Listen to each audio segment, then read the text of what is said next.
Who are the 24 elders in the book of Revelation?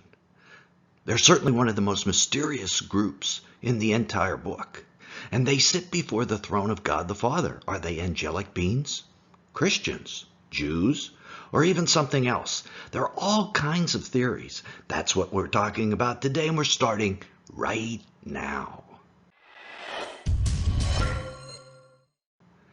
This is not an insignificant issue at all. Revelation chapter 4 includes a detailed description of a throne room of God. There are angels, God the Father, Jesus, and the four living creatures. But the one thing that isn't there are raptured Christians. This is a problem for those that hold to the pre-tribulation rapture position. A great multitude of believers does appear in heaven after the sixth seal, but they aren't there until that point, after the Great Tribulation. So pre-tribulation scholars have theorized that maybe, just maybe, the 24 elders are symbolic of the raptured church. Now, the biggest problem with this idea, of course, is that there are only 24 of them. So unless the rapture is a very, very, very small group of about 24 believers, this number 24 would have to be symbolic. And that is the position that pre-tribulation scholars take, that the number 24 is a symbolic number of a vast multitude. The problem with that is when Revelation refers to big numbers in other places, it uses big numbers. As we said, the vast multitude who come out of the Great Tribulation in Revelation 7 are called just that, a great multitude that no one could count. In Revelation 19, 1 and 6, we see saints referred to using this same term, vast multitude, as well. In fact, the great multitude is said to be from all the nations, languages, and tribes. After these things I looked, and behold, a great multitude, which no one could count, from every nation, and all the tribes, people, and languages, standing before the throne and before the Lamb, clothed in white robes, and palm branches were in their hands.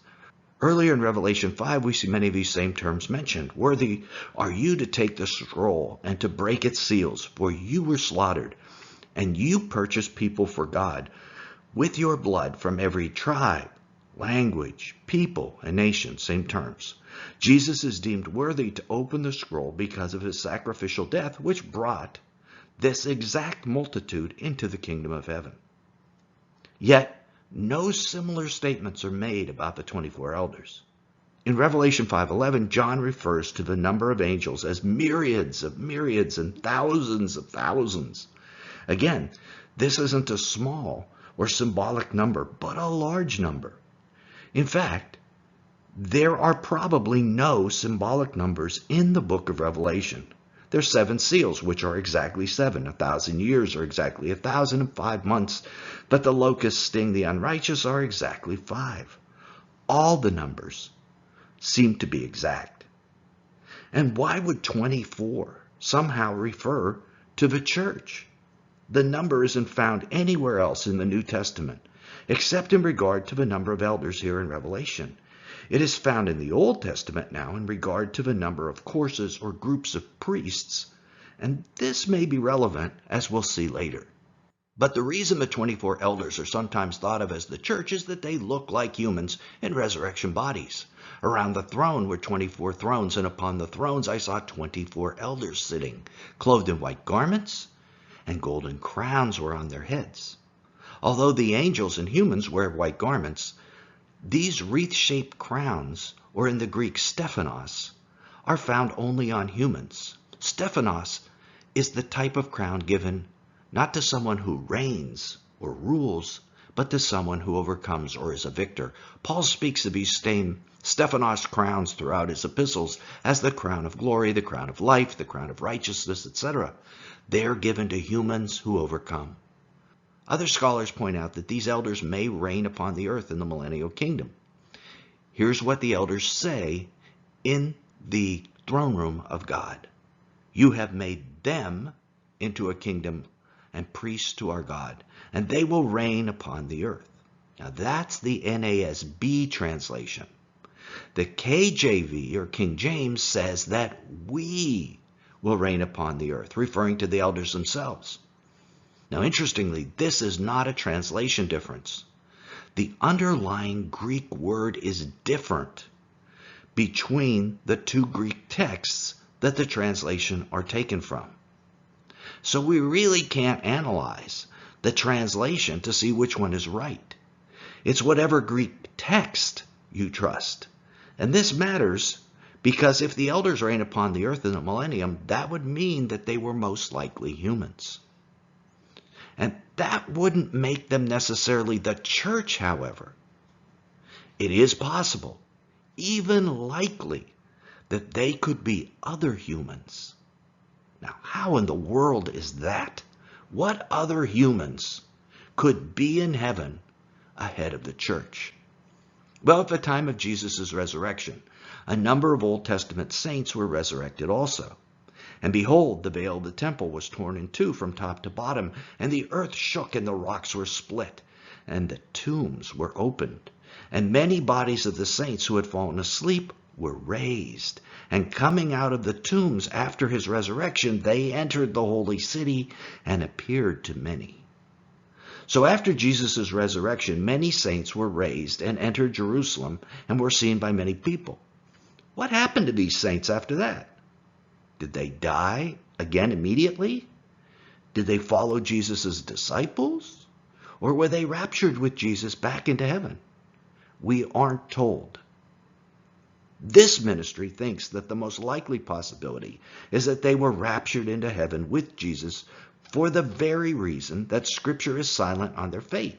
If they had followed Jesus for the next 20 or 30 years, they would have been celebrities, kind of like Lazarus was. In Crete, Lazarus' grave bears the inscription, "The 4 days dead and friend of Christ." Everyone knew Lazarus was the man raised to life. So because we have no record of these Old Testament saints who were raised to life living on in Jerusalem in either tradition or in Scripture, and because we have them potentially being the 24 elders in Revelation, that's our best guess as to their fate. Our assumption is the 24 elders are these resurrected saints. Now, Dr. Michael Heiser has another theory entirely, that they are divine beings, not human at all.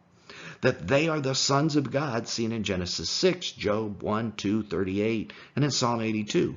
God's divine counsel. And that could be entirely true.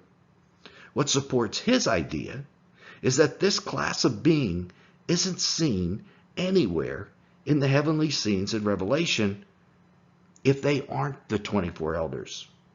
Also, this group seems to be judging. Then I saw thrones, and they sat on them, and judgment was given to them.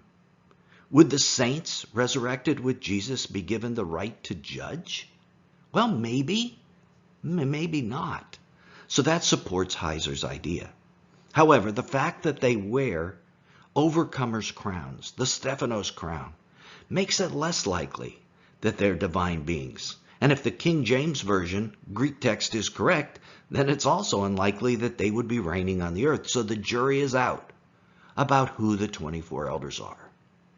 But what is unlikely is that they represent the entire church of millions or billions.